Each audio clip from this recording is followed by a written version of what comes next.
Implement کیے جائیں۔ افلاطون اپنے اس آئیڈیل ورلڈ کی مثال ایلیگری آف کیو سے دیتا ہے۔ ایلیگری آف کیو کیا ہے؟ افلاطون ایک مثال دیتا ہے، اس مثال کے مطابق نوع انسانی ایک غار میں پیدا ہوئی ہے اور وہ تمام انسان غار میں دیوار کی طرف منہ کر کر بیٹھے ہوئے ہیں اور تمام لوگ باندھے ہوئے ہیں۔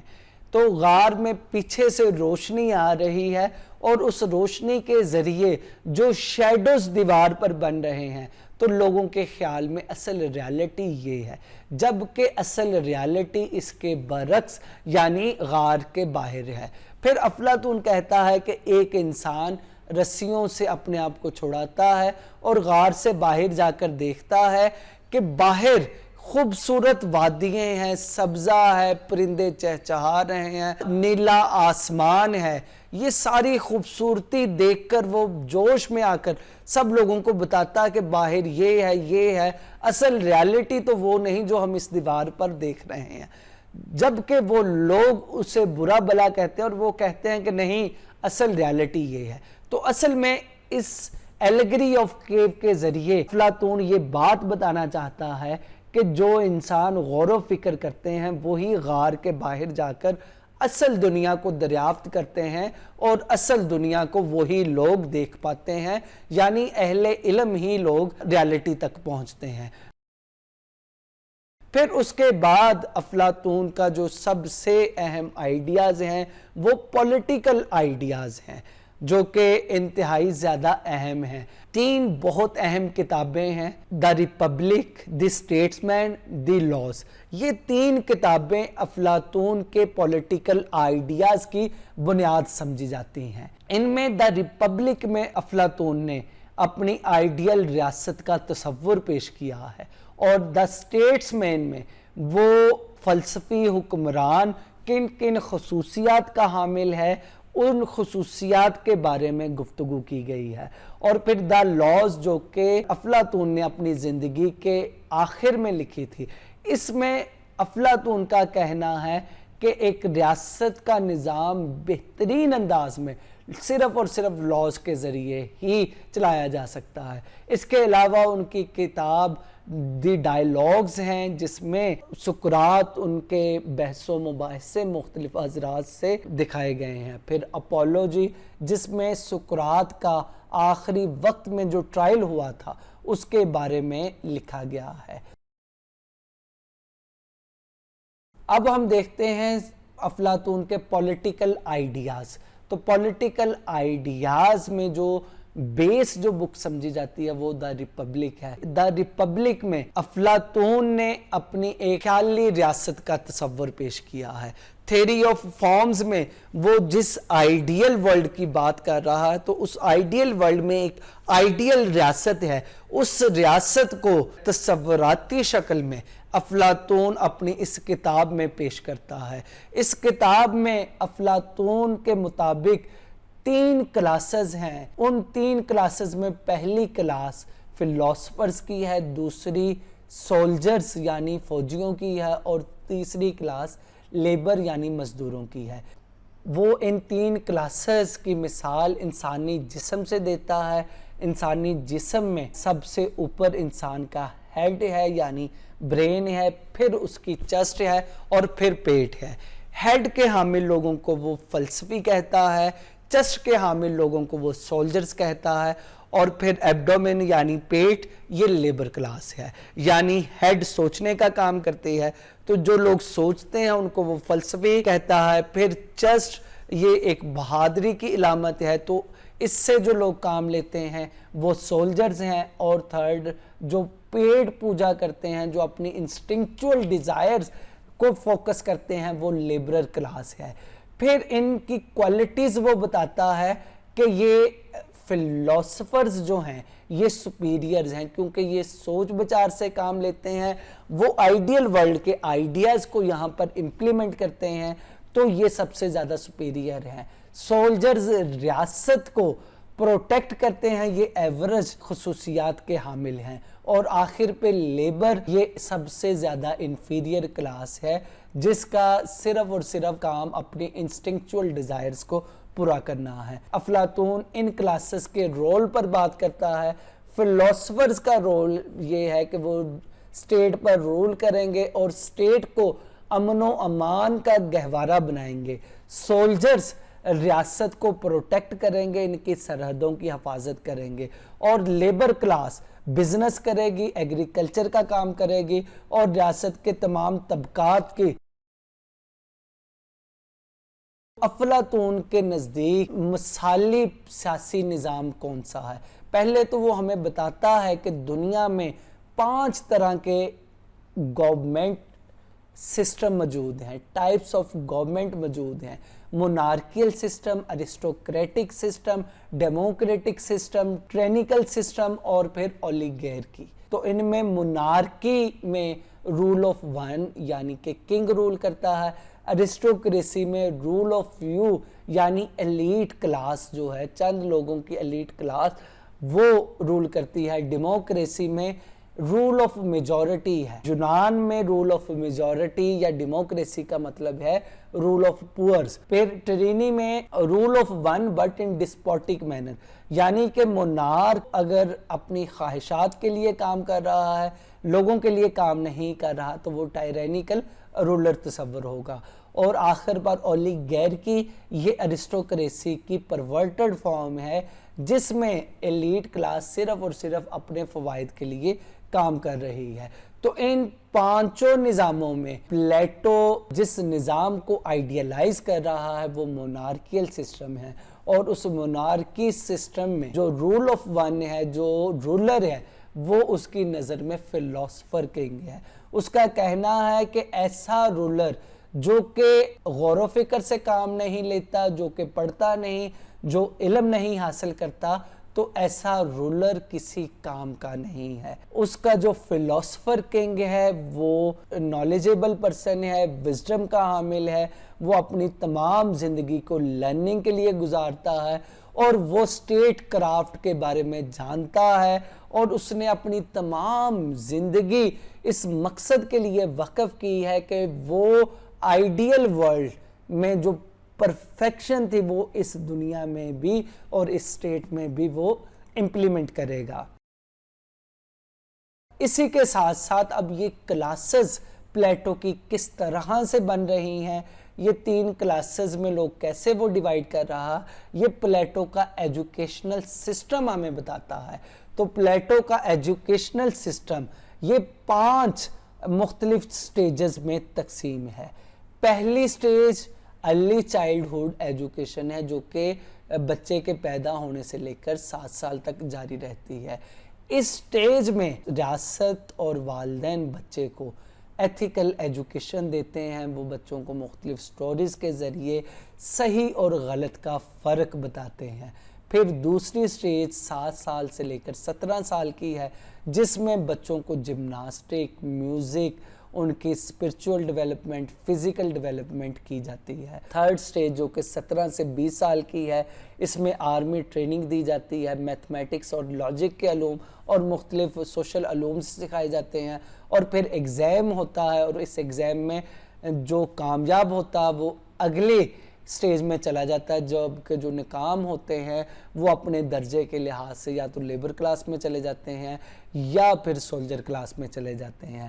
پھر فورتھ سٹیج جو کہ 20 سے 35 سال کی عمر تک کی ہے، اس میں آنے والے لوگ mathematics, logic, meta physics, natural sciences یہ حاصل کرتے ہیں اور مختلف علوم حاصل کرتے ہیں، اور ان میں کامیاب ہونے والے لوگ وہ اگلی 5th سٹیج میں چلے جاتے ہیں، جبکہ ناکامی کے عامل لوگ وہ ایڈمنسٹریشن میں چلے جاتے ہیں، مختلف ایڈمنسٹریٹو عہدوں پر فائز ہو جاتے ہیں۔ اور پھر اس کے بعد آخری سٹیج 5th سٹیج جو کہ 35 سال سے لے کر 50 سال تک کی ہے، اس سٹیج میں جو لوگ پڑھتے ہیں وہی فلاسفر کنگ بنتے ہیں۔ ان میں سے جو کامیاب ہوتے ہیں وہ کنگ بن جاتا ہے، اور باقی جو ہے اس کی مقننہ یعنی کہ قانون سازی میں باقی لوگ جو ہیں کنگ کا ساتھ دیتے ہیں۔ یہ سب سے زیادہ لرنڈ لوگ ہوتے ہیں، حکیم ہوتے ہیں، دانا ہوتے ہیں، جو کہ ریاست کا نظام چلاتے ہیں۔ اب اس ایجوکیشنل سسٹم پر کافی زیادہ تنقید بھی ہوئی ہے. کچھ لوگوں کا کہنا ہے کہ یہ ایجوکیشن سسٹم امپریکٹیکل ہے، یعنی اس پر عمل درآمد نہیں ہو سکتا، یہ ویل ڈیفائنڈ نہیں، اس میں کیا کیا پڑھایا جائے گا، سلیبس کیا ہوگا، کس طرح کا ہوگا، کیا سلسلہ، تفصیلات موجود نہیں. اور سب سے بڑا اعتراض یہ ہے کہ یہ بہت زیادہ لانگ ہے، یعنی کہ 50 سال تک یہ ایجوکیشن سسٹم چلتا ہے. تھیوری آف جسٹس، پلیٹو کی تھیوری انتہائی زیادہ اہمیت کی حامل ہے. تو یہ اصل میں بنیادی طور پر وہی تھیوری ہے کہ پلیٹو جو ہے، پلیٹو سے پہلے جو تصور تھا جسٹس کا وہ یہی تھا کہ طاقتور جو ہے اس کی جو کمانڈ ہے وہی اصل میں جسٹس ہے، جبکہ پلیٹو نے اس تصور کو تبدیل کیا اور اس کا جو کہنا ہے کہ انسان جس مقصد کے لیے پیدا کیا گیا ہے اس کے مطابق اگر اپنی زندگی گزارتا تو یہ جسٹس ہے. یعنی ریاست پیدا کی گئی ہے کہ یہ انسانوں کی ڈیولپمنٹ میں کام آئے، اگر ریاست یہ کام مکمل کر رہی ہے تو یہ جسٹس ہے. اسی طرح اس نے اپنی دا ریپبلک میں 3 کلاسز پیدا کی ہیں، اس کے مطابق پہلی کلاس فلاسفرز، دوسری سولجرز اور تیسری لیبرر کلاس ہے. فلاسفرز کا کام ہے رول کرنا، سولجرز کا کام ہے سرحدوں کی حفاظت کرنا اور لیبر کا کام ہے ایگریکلچر اور بزنس کرنا. اب یہ جو لوگ ہیں فلاسفر کلاس میں سولجرز زبردستی آ جاتے ہیں اور رول شروع کر دیتے ہیں تو یہ ظلم ہے. وہ لوگ جو کہ لیبرر کے حامل ہیں وہ فلاسفر بن جائیں یا وہ سولجر بن جائیں تو یہ ظلم ہوگا، یہ انجسٹس ہوگی. تو یہ پلیٹو کے ہاں جو ہے جسٹس کا تصور ہے.